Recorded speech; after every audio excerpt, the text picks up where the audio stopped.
আজকের গল্প দেনা পাওনা, রবীন্দ্রনাথ ঠাকুর। 5 ছেলের পর যখন এক কন্যা জন্মিল, তখন বাপ মায়ে অনেক আদর করিয়া তাহার নাম রাখিলেন নিরুপমা। এই গোষ্ঠীতে এমন শৌখিন নাম ইতিপূর্বে কখনো শোনা যায় নাই। প্রায় ঠাকুর দেবতার নামই প্রচলিত ছিল। গণেশ, কার্তিক, পার্বতী তাহার উদাহরণ। এখন নিরুপমার বিবাহের প্রস্তাব চলিতেছে। তাহার পিতা রামসুন্দর মিত্র অনেক খোঁজ করেন, কিন্তু পাত্র কিছুতেই মনের মতন হয় না। অবশেষে মস্ত এক রায়বাহাদুরের ঘরের একমাত্র ছেলেকে সন্ধান করিয়া বাহির করিয়াছেন। উক্ত রায়বাহাদুরের পৈতৃক বিষয় আশয় যদিও অনেক হ্রাস হইয়া আসিয়াছে, কিন্তু বনেদি ঘর বটে। বরপক্ষ হইতে 10,000 টাকা পণ এবং বহুল দান সামগ্রী চাহিয়া বসিল। রামসুন্দর কিছুমাত্র বিবেচনা না করিয়া তাহাতেই সম্মত হইলেন। এমন পাত্র কোনো মতে হাতছাড়া করা যায় না। কিছুতেই টাকার জোগাড় আর হয় না। বাধা দিয়া বিক্রয় করিয়া অনেক চেষ্টাতেও 6,7 বাকি রহিল। এদিকে বিবাহের দিন নিকট হইয়া আসিয়াছে। অবশেষে বিবাহের দিন উপস্থিত হইল। নিতান্ত অতিরিক্ত সুদে একজন বাকি টাকাটা ধার দিতে স্বীকার করিয়াছিল, কিন্তু সময়কালে সে উপস্থিত হইল না। বিবাহ সভায় একটা তুমুল গোলযোগ বাঁধিয়া গেল। রামসুন্দর আমাদের রায়বাহাদুরের হাতে পায়ে ধরিয়া বলিলেন, শুভ কার্য সম্পন্ন হইয়া যাক, আমি নিশ্চয় টাকাটা শোধ করিয়া দিব। রায়বাহাদুর বলিলেন, টাকা হাতে না পাইলে বর সভাস্থ করা যাবে না। এই দুর্ঘটনায় অন্তঃপুরে একটা কান্না পড়িয়া গেল। এই গুরুতর বিপদের যে মূল কারণ, সে চেলি পরিয়া, গহনা পরিয়া, কপালে চন্দন লেপিয়া চুপ করিয়া বসিয়া আছে। ভাবি শ্বশুর কুলের প্রতি যে তাহার খুব একটা ভক্তি কিংবা অনুরাগ জন্মিতেছে, তাহা বলা যায় না। ইতিমধ্যে একটা সুবিধা হইল। বর সহসা তাহার পিতৃদেবের অবাধ্য হইয়া উঠিল। সে বাপকে বলিয়া বসিল, কেনা বেচা দরদামের কথা আমি বুঝি না, বিবাহ করিতে আসিয়াছি, বিবাহ করিয়া যাইব। বাপ যাহাকে দেখিল তাহাকেই বলিল, দেখিতেছ মহাশয়, আজকালকার ছেলেদের ব্যবহার। 2-1 প্রবীণ লোক ছিল, তাহারা বলিল, শাস্ত্র শিক্ষা নীতি শিক্ষা একেবারে নাই। কাজেই বর্তমান শিক্ষার বিস্ময় ফল নিজের সন্তানের মধ্যে প্রত্যক্ষ করিয়া রায়বাহাদুর হতোদ্যম হইয়া বসিয়া রহিলেন। বিবাহ এক প্রকার বিষণ্ণ নিরানন্দ ভাবে সম্পন্ন হইয়া গেল।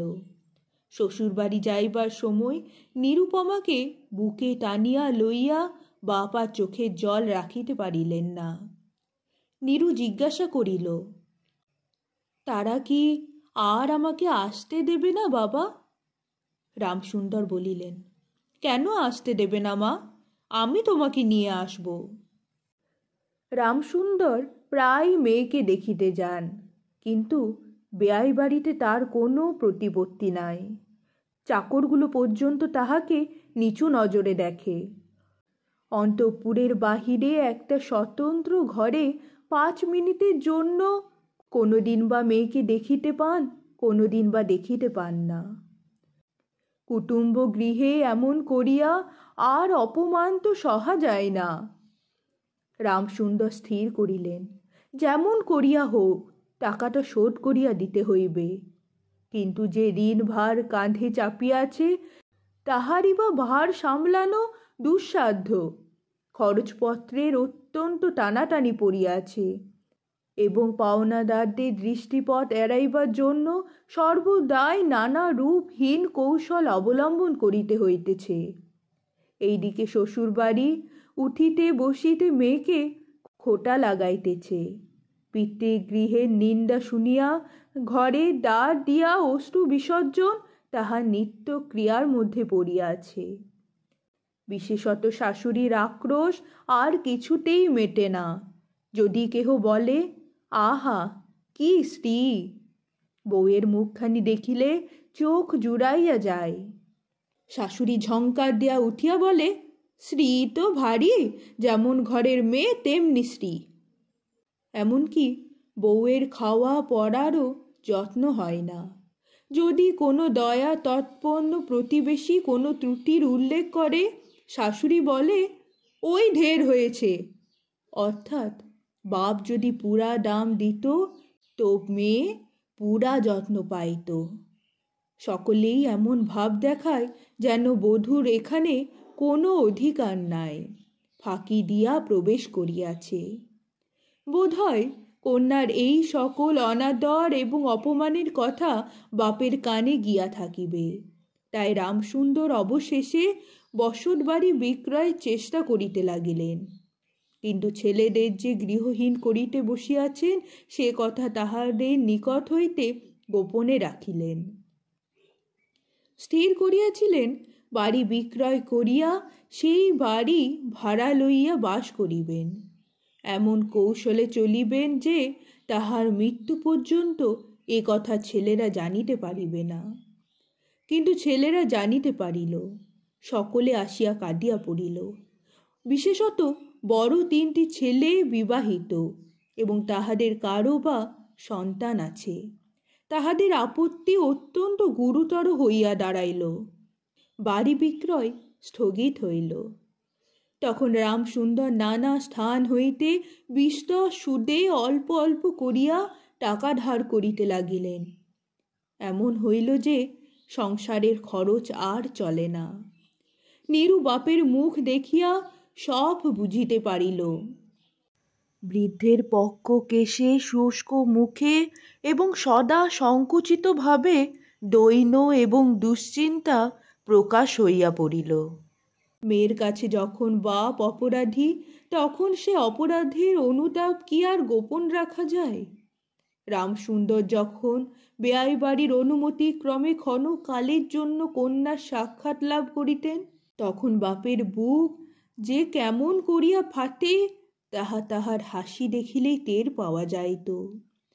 সেই ব্যথিত পিতৃ হৃদয়কে সান্ত্বনা দেবার উদ্দেশ্যে দিন কতক বাপের বাড়ি যাইবার জন্য নীরু অত্যন্ত অধীর হইয়া উঠিয়াছে। বাপের ম্লান মুখ দেখিয়া সে আর দূরে থাকিতে পারে না। একদিন রামসুন্দরকে কহিল, বাবা, আমাকে একবার বাড়ি লইয়া যাও। রামসুন্দর বলিলেন, আচ্ছা। কিন্তু তাহার কোনো জোর নাই। নিজের কন্যার উপরে পিতার যে স্বাভাবিক অধিকার আছে তাহা যেন পণের টাকার পরিবর্তে বন্ধক রাখিতে হইয়াছে। এমনকি কন্যার দর্শন সেও অতি সসংকোচে ভিক্ষা চাইতে হয় এবং সময় বিশেষে নিরাশ হইলে দ্বিতীয় কথাটি কহিবার মুখ থাকে না। কিন্তু মেয়ে আপনি বাড়ি আসিতে চাহিলে বাপ তাহাকে না করিয়া কেমন করিয়া থাকে। তাই বেয়াইয়ের নিকট সে সম্বন্ধে দরখাস্ত পেশ করিবার পূর্বে রামসুন্দর কত হীনতা, কত অপমান, কত ক্ষতি স্বীকার করিয়াছে যে 3,000 টাকা সংগ্রহ করিয়াছিলেন, সে ইতিহাস গোপন থাকাই ভালো। নোট কখানি রুমালে জড়াইয়া চাদরে বাঁধিয়া রামসুন্দর বেয়াইয়ের নিকট গিয়া বসিলেন। প্রথমে হাস্য মুখে পাড়ার খবর পাড়িলেন। হরেকৃষ্ণের বাড়িতে একটি মস্ত চুরি হইয়া গিয়াছে, তাহার আদ্যপান্ত বিবরণ বলিলেন। নবীন মাধব ও রাধা মাধব দুই ভাইয়ের তুলনা করিয়া বিদ্যা, বুদ্ধি ও স্বভাব সম্বন্ধে রাধা মাধবের সুখ্যাতি ও নবীন মাধবের নিন্দা করিলেন। শহরে একটা নূতন ব্যামো আসিয়াছে, সে সম্বন্ধে অনেক আজগুবি আলোচনা করিলেন। অবশেষে হুকোটি নামাইয়া রাখিয়া কথায় কথায় বলিলেন, হ্যাঁ বেয়াই, সে টাকাটা বাকি আছে বটে। রোজই মনে করি যাচ্ছি অমনি হাতে করে কিছু নিয়ে যায়, কিন্তু সময়কালে মনে থাকে না। আর ভাই, বুড়ো হয়ে পড়েছি। অমনি এক দীর্ঘ ভূমিকা করিয়া পঞ্জরে তিনখানি অস্থির মতো সেই তিনখানি নোট যেন অতি সহজে অতি অবহেলে বাহির করিলেন। সবেমাত্র ৩,০০০ টাকার নোট দেখিয়া রায়বাহাদুর অট্টহাস্য করিয়া উঠিলেন। বলিলেন, থাক বেয়াই, ওতে আমার কাজ নাই। একটা প্রচলিত বাংলা প্রবাদের উল্লেখ করিয়া বলিলেন, সামান্য কারণে হাতে দুর্গন্ধ করিতে তিনি চান না। এই ঘটনার পরে মেয়েকে বাড়ি আনিবার প্রস্তাব কাহারও মুখে আসে না। কেবল রামসুন্দর ভাবিলেন, সে সকল কুটুম্বিতার সংকোচ আমাকে আর শোভা পায় না। মর্মাহতভাবে অনেকক্ষণ চুপ করিয়া থাকিয়া অবশেষে মৃদু স্বরে কথাটা পারিলেন। রায়বাহাদুর কোনো কারণ মাত্র উল্লেখ না করিয়া বলিলেন, সে এখন হচ্ছে না, এই বলিয়া কর্মোপলক্ষে স্থানান্তরে চলিয়া গেলেন। রামসুন্দর মেয়ের কাছে মুখ না দেখাইয়া কম্পিত হস্তে অনেকখানি নোট চাদরের প্রান্তে বাঁধিয়া বাড়ি ফিরিয়া গেলেন। মনে মনে প্রতিজ্ঞা করিলেন, যতদিন না সমস্ত টাকা শোধ করিয়া দিয়া অসংকোচে কন্যার উপরে দাবি করিতে পারিবেন, ততদিন আর বেয়াই বাড়ি যাইবেন না। বহুদিন গেল, নিরুপমা লোকের উপর লোক পাঠায়, কিন্তু বাপের দেখা পায় না। অবশেষে অভিমান করিয়া লোক পাঠানো বন্ধ করিল। তখন রামসুন্দরের মনে বড় আঘাত লাগিল, কিন্তু তবু গেলেন না। আশ্বিন মাস আসিল। রামসুন্দর বলিলেন, এবার পুজোর সময় মাকে ঘরে আনিবই, নহিলে আমি। খুব একটা শক্ত রকম শপথ করিলেন। পঞ্চমী কি ষষ্ঠীর দিনে আবার চাদরের প্রান্তে গুটি কতক নোট বাঁধিয়া রামসুন্দর যাত্রার উদ্যোগ করিলেন। 5 বৎসরের এক নাতি আসিয়া বলিল, দাদা, আমার জন্য গাড়ি কিনতে যাচ্ছিস? বহুদিন হইতে তাহার ঠেলা গাড়িতে চড়িয়া হাওয়া খাইবার শখ হইয়াছে, কিন্তু কিছুতেই তাহা মিটিবার উপায় হইতেছে না। 6 বৎসরের এক নাতনি আসিয়া সরদহে কহিল, পূজার নেমন্তন্নে যাইবার মতো তাহার একখানিও ভালো কাপড় নাই। রামসুন্দর তাহা জানিতেন এবং সে সম্বন্ধে তামাক খাইতে খাইতে বৃদ্ধ অনেক চিন্তা করিয়াছেন। রায়বাহাদুরের বাড়ি যখন পূজার নেমন্তন্ন হইবে, তখন তাহার বধূগণকে অতি যৎসামান্য অলঙ্কারে অনুগ্রহ পাত্র দারিদ্র্যের মতো যাইতে হইবে। এ কথা স্মরণ করিয়া তিনি অনেক দীর্ঘ নিঃশ্বাস ফেলিয়াছেন, কিন্তু তাহাতে তাহার ললাটের বার্ধক্য রেখা গভীরতর অঙ্কিত হওয়া ছাড়া আর কোনো ফল হয় নাই। দৈন্য পীড়িত গৃহের ক্রন্দন ধ্বনি কানে হইয়া বৃদ্ধ তাহার বেয়াই বাড়িতে প্রবেশ করিলেন। আজ তাহার সে সংকোচ ভাব নাই। দ্বাররক্ষী এবং ভৃত্যদের মুখের প্রতি সে চকিত সলজ্জ দৃষ্টিপাত দূর হইয়া গিয়াছে। যেন আপনার গৃহে প্রবেশ করিলেন। শুনিলেন রায়বাহাদুর ঘরে নাই, কিছুক্ষণ অপেক্ষা করিতে হইবে। মনের উচ্ছ্বাস সংবরণ করিতে না পারিয়া রামসুন্দর কন্যার সহিত সাক্ষাৎ করিলেন। আনন্দে 2 চোখ দিয়া জল পড়িতে লাগিল। বাপও কাঁদে, মেয়েও কাঁদে। দুজনের কেহ আর কথা কহিতে পারে না। এমন কিছুক্ষণ গেল।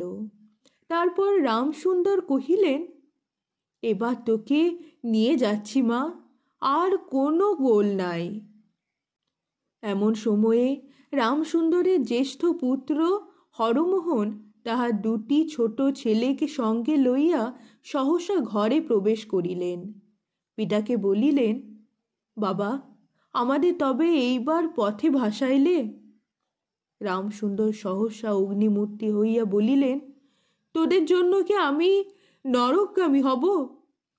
আমাকে তোরা আমার মতো সত্য পালন করিতে দিবি নে? রামসুন্দর বাড়ি বিক্রয় করিয়া বসিয়া আছেন।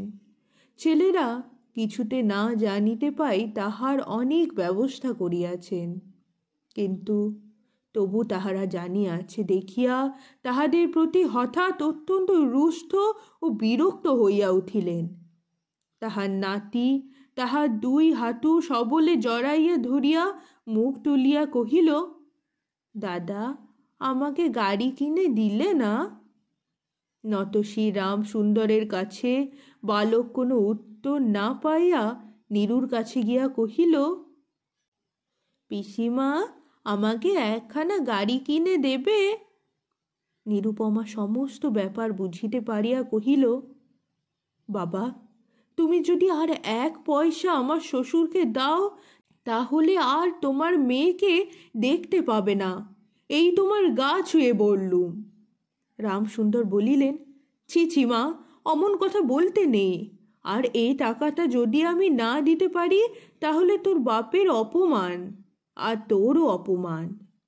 নীরু কহিল, টাকা যদি দাও তবেই অপমান। তোমার মেয়ের কি কোনো মর্যাদা নেই? আমি কি কেবল একটা টাকার থলি? যতক্ষণ টাকা আছে ততক্ষণ আমার দাম। না বাবা, এই টাকা দিয়ে তুমি আমাকে অপমান করো না। তাছাড়া আমার স্বামী তো এই টাকা চান না। রামসুন্দর কহিলেন, তাহলে তোমাদের যেতে দেবে না মা? নিরুপমা কহিল, না দেয় তো কি করবে বলো? তুমিও আর নিয়ে যেতে চেয়েও না। রামসুন্দর কম্পিত হস্তে নোট বাঁধা চাদরটি কাঁধে তুলিয়া আবার চোরের মতো সকলের দৃষ্টি এড়াইয়া বাড়ি ফিরিয়া গেলেন। কিন্তু রামসুন্দর এই যে টাকা আনিয়াছিলেন এবং কন্যার নিষেধে সে টাকা না দিয়াই চলিয়া গেছেন, সে কথা গোপন রহিল না।